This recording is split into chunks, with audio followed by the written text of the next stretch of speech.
গত কদিন ধরেই বিদেশি কূটনীতিকদের সঙ্গে ধারাবাহিকভাবে বৈঠক করছেন বিএনপি চেয়ারম্যান তারেক রহমান।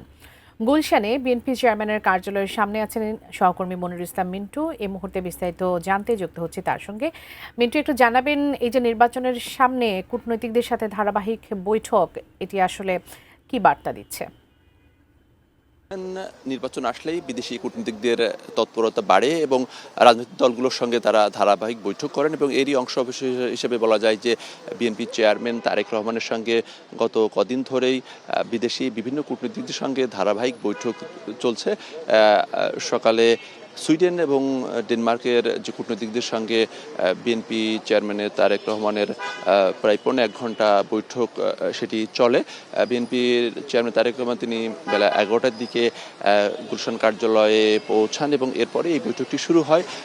এই বৈঠক এরপরে বৈঠকের বিস্তারিত হয়তো আমরা আরও কিছুক্ষণ পরে বিএনপির যুগ্ম মহাসচিব হুমায়ুন কবিরের কাছ থেকে আমরা হয়তো বিস্তারিত জানার চেষ্টা করব। তবে আপনি জানেন যে গতকালকেও কিন্তু মার্কিন নতুন যে বাংলাদেশে নিযুক্ত রাষ্ট্রদূত তিনি বিএনপি চেয়ারম্যান তারেক রহমানের সাথে বৈঠক করেন এবং এরপরে ইউরোপীয় ইউনিয়নের রাষ্ট্রদূত মিলারের নেতৃত্বে ইউরোপীয় ইউনিয়নের কয়েকটি দেশের রাষ্ট্রদূত বৈঠক করেন।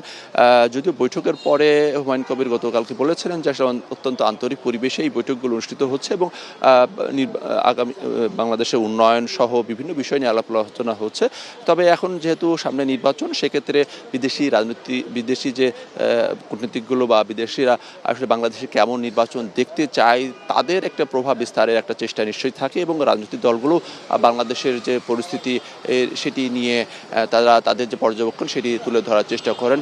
তো এক্ষেত্রে কিন্তু বাংলাদেশের ক্ষেত্রে মার্কিন যুক্তরাষ্ট্র, ভারত, চীন, রাশিয়া এবং ইউরোপীয় ইউনিয়ন এই দেশগুলোর বা এই জোটের যে প্রভাব সেটি সব ক্ষেত্রে সবচেয়ে বেশি।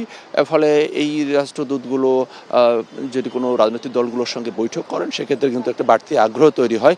যদিও বৈঠকের আসলে ভেতরের যে আলাপ আলোচনা সেটি বাইরে আসলে খুব কমই প্রকাশ করেন বা করার সুযোগ থাকে। সেক্ষেত্রে কিন্তু আগামী যে নির্বাচন সেই নির্বাচন অবাধ এবং সুষ্ঠু হওয়ার ব্যাপারে বিদেশি কূটনীতিক যে পর্যবেক্ষণ সেই পর্যবেক্ষণ বিষয় নিয়েই মূলত আলোচনা। সেক্ষেত্রে বিএনপি নির্বাচন নিয়ে তাদের যে পর্যবেক্ষণ সেগুলো আসলে তুলে ধরছেন। তো আমরা ব্রিফিংটি পেলে হয়তো আজকের বৈঠক সম্পর্কে আরেকটু বিস্তারিত আমরা জানতে পারবো।